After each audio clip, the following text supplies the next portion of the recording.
Pari risqué. Mais pari réussi pour l'équipe de la nouvelle version de Starmania. Fin 2022, l'opéra rock créé par Michel Berger et Luc Plamondon en 1979 a sonné l'alerte d'un retour sublime.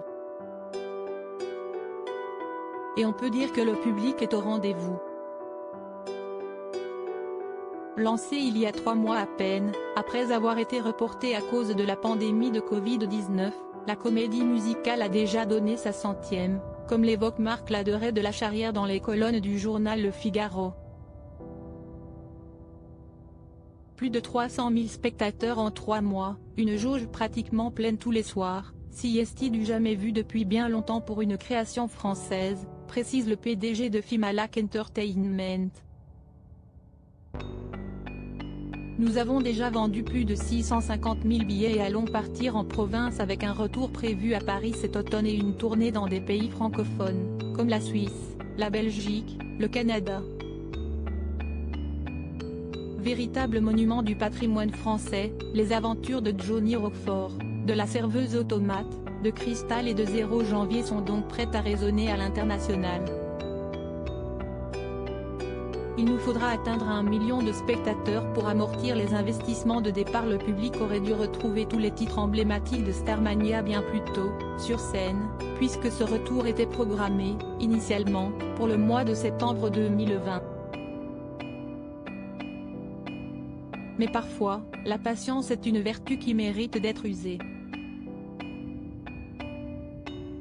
L'opéra rock, mis en scène par Thomas Joly, chorégraphié par Sidi Larbi Cherkaoui et Kevin Vives, est un franc succès qui n'a pas fini de faire parler de lui.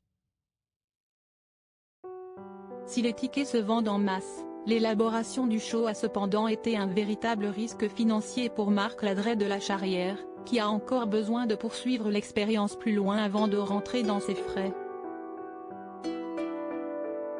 CST a un engagement financier hors norme puisque le budget final de pré-production est de 11 millions d'euros, assure-t-il. Chaque soir, 140 personnes sont nécessaires pour réaliser le show.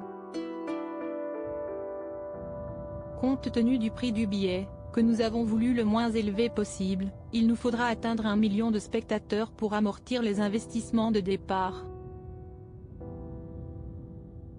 Nous les aurons, conclut-il, confiant. Si vous n'avez pas encore assisté à cette incroyable version de Starmania, que vous n'avez pas encore chanté à l'unisson avec Côme, Alex Montembeault et Mag, il est encore temps, en France comme ailleurs. Retrouvez l'interview intégrale de Marc Laderet de La Charrière dans le journal Le Figaro du 31 janvier 2023.